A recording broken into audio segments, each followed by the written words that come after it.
Hey there, good afternoon. Welcome to Prog Monster. My name is Murph, and I am the host of this show, a show dedicated to progressive rock, hard rock, heavy metal, and other forms of rock music. So it's Monday Night Look Back at a classic rock album. And that classic rock album today is going to be Jimi Hendrix, Axis Bold as Love, or the Jimi Hendrix Experience, Axis Bold as Love, if you prefer that. Anyways, this is a classic album for me, a master album, no doubt. It's funny how it came about, though. In the mid '80s, I started getting into some blues music, quite a bit of it, blues rock. So I actually was into blues rock and was moving that way. And the bands that got me started in that were the Jimi Hendrix Experience and the Stevie Ray Vaughan's Double Trouble. Those were the two main ones that I listened to. So I remember being out one afternoon and looking for Are You Experienced, because I'd heard somebody had it and had played it. I really liked it and wanted to have it, so I was out looking for it, but I couldn't find it. The only album they had was Axis Bold as Love. So I remember being, it's a Hendrix album. I looked at it, I really didn't know much of any of the stuff on it. I said, well, I'll take it. I took it and I went home, and I remember playing it once, thinking I have to admit I was a bit disappointed, because I had expectations of Are You Experienced, which is a very different album than this one. However, over time, this album began to take off for me, and now it's my favorite Hendrix album.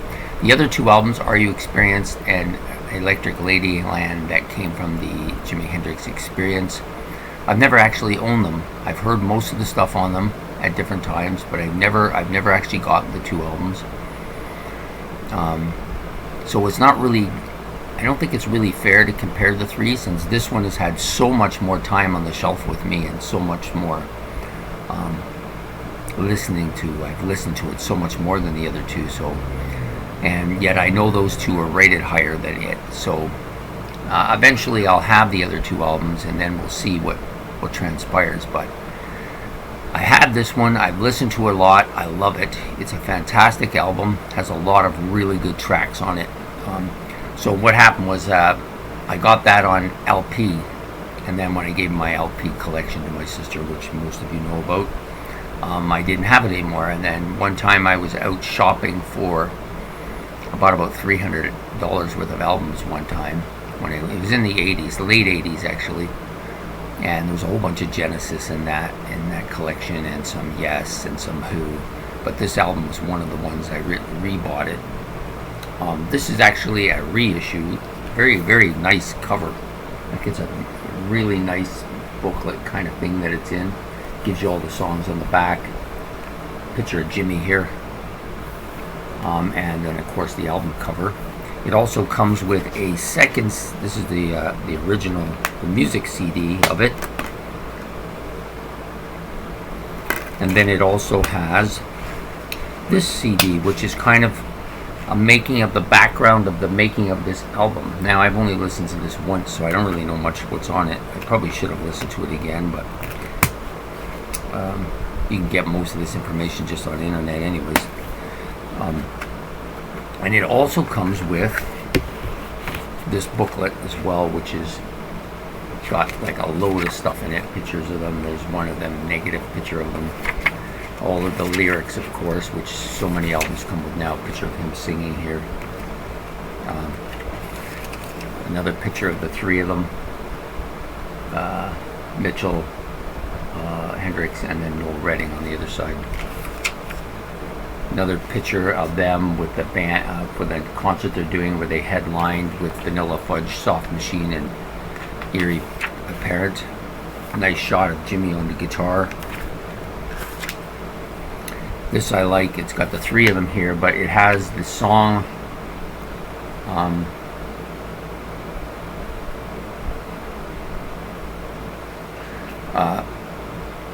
the lyrics to one of the songs. I can't actually make it out without my glasses, so handwritten lyrics, probably by Jimmy. And then there's one of them further along. There's this picture next. And then there's set Mitchell and Noel Redding. There's a picture of the charts, both albums on the charts. Are You Experienced and Axis Bold's Love, they're both highlighted. Right now I think it's on this, it's got, I don't even know who that is at the top. I can't see his name. Bob Dylan's number 2. They were ahead of the Beatles in 3rd place. Another picture of them. There's a nice shot of Jimmy here.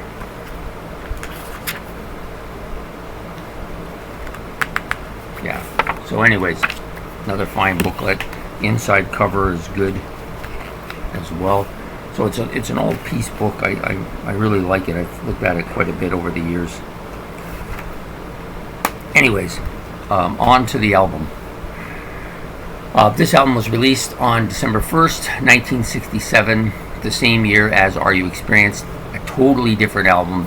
They don't really sound much alike, other than Jimmy's voice and the musicianship is the same. But this is a much more mellow album, I think. Olympic, it was recorded at Olympic Studios in London, England. It's about 38, almost 39 minutes in length. Track label as Sony Records, and produced by none other than Chaz Chandler. So it has 13 tracks, which for an album of that day, it's probably a little bit more than most. There got to be a part in the 70s where it was standard to have 10, and then when the progressive movement was on, some albums had a lot less than that, but 13 was something that was kind of a little bit uncommon. I think he probably chose 13 tracks because Jimmy liked to do things different. He was very innovative, very creative. He was the first one doing a lot of stuff that other people had never even considered doing before. So I know I've read stuff on the internet where people don't think he was that great of a guitar player, they think he was overrated or this or that, but you know, they're comparing it to now. You know, if you're going to compare it to now, I mean, of course the guys are doing things and doing them better than he was doing then, because they have the equipment to do so. He had to do this all on the fly, on the seat of his cup, and he invented most of the stuff. All that feedback you see, that was him. That wasn't no wah-wah pedal or anything like that. That was him doing that stuff. So if you're going to knock Jimmy for not being what you think he's up to now, well, you know, it's 50 years in the past now.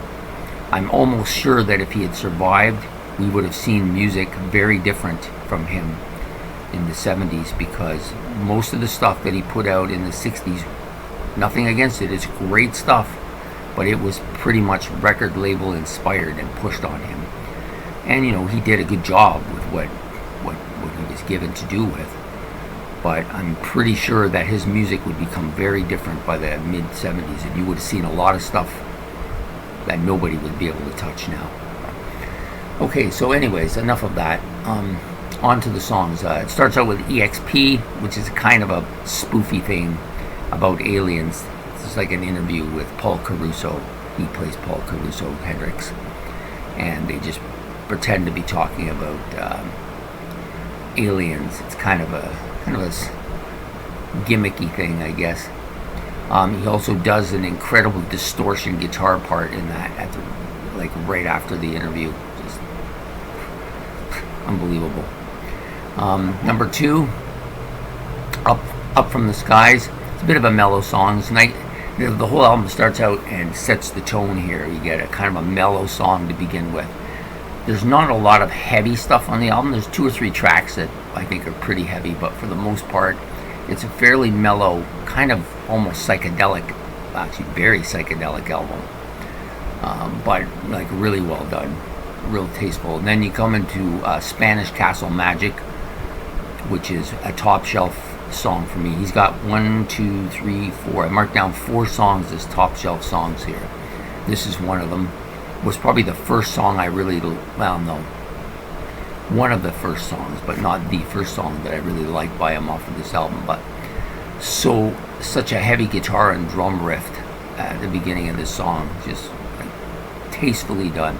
There's a lot of heavy drum riff and guitars on this in different spots. Wait Until Tomorrow, pretty solid song. A kind of a funny lyrical song. It's about Jimmy trying to get with his girlfriend, and she's putting him off, and eventually her dad shoots him, and that's the end of it, right? And he does that little talking stuff that he sometimes does in songs where he's singing, but then he has this part between the singing and with his riffing, and he's talking at the same time. Pretty neat. Ain't No Telling, pretty good track. Little Wing, of course, I think was originally my favorite song on the album, as it is for most people, I think. Some sweet guitar on this song, just like, there's nothing else to say about it. It's just so sweet. Such a great song. 6, if 6 was a 9, some heavy riffing on this one. You Got Me Floating Round and Round. Yeah, great tune, great melody. Great bass on this song too, some heavy bass. Noel Redding, who was a guitar player before he came onto the Hendrix scene, does some great bass stuff on this album. He's prominent. Like, he's not a background guy here. None of them are. People think that it's Hendrix's band and he's out front and everybody else in the background just playing what they're told to, but not true. Not with these guys. Heavy stuff. He's got the vocals are got that kind of a 60s sound to the backing vocals. It kind of reminds me of the Beatles and the Kinks and that stuff. Castles Made of Sand, which is probably my favorite. Yeah, probably my favorite track on the album now. It came on in later years. I really like it a lot. It's one of the greatest songs of his genre and of his music. A real strong rhythm section on it as well. She's So Fine. This is the Noel Redding on vocals here, and he does a good job. He voice very different from Hendrix. He has a much higher pitched voice than Hendrix, but a lot of people think, well, this is Jimmy's band. Why is this guy singing? But you know what? They were a band. They were the Experience. And the fact that Jimi Hendrix was the main guy. This was common in the 60s. You'd have a main guy, but they were still a band. And Noel Redding does a great job on this song. And some heavy dual drum riffing on this too. At the beginning. What was that? One Rainy Wish, pretty solid song. Arguably probably my second favorite, maybe between this and Spanish Castle Magic for my second favorite.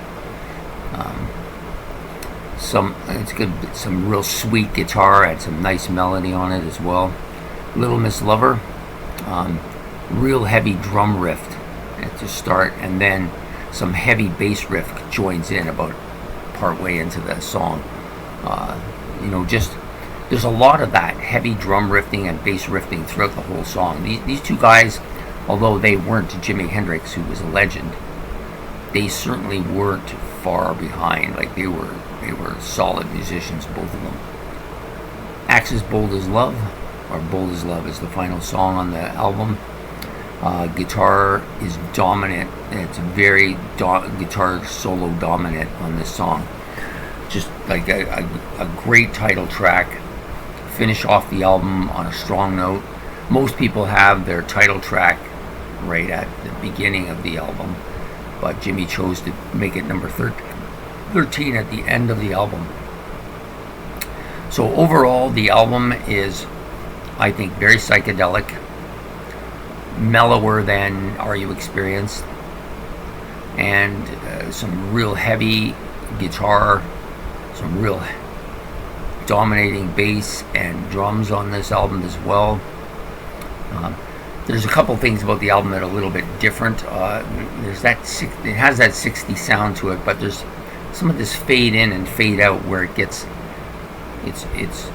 they're playing and all of a sudden it's much louder and then it fades back down and then it does that. On a few songs there's that particular phenomenon. I'm not really sure what causes that because I'm not a producer and I'm not one of those people that understands all of these musical techniques and stuff like that. But I noticed that on this particular album. It's one of the albums I noticed it on first, where it kind of seems like it's kind of not really, how do you want to say it? Some parts of it are not quite controlled as you would see in a more modern album. It's kind of a little bit all over the place, I guess is the word you might want to say it. I don't think the songs are bad though. Like, I think there's still really good songs with some really good stuff on them. Just seems a little bit chaotic at times. So there you have it. That's the Jimi Hendrix Experience, Axis Bold as Love, their second LP. They had 3, Are You Experience, Axis Bold as Love, and then the final one, Electric Ladyland. And then they went on to a band of gypsies, which I think the music would be very different from them eventually. But at this point in time, this is a pretty solid album. Doesn't have a lot of the radio staples that people have come to know Hendrix for, like the Red House and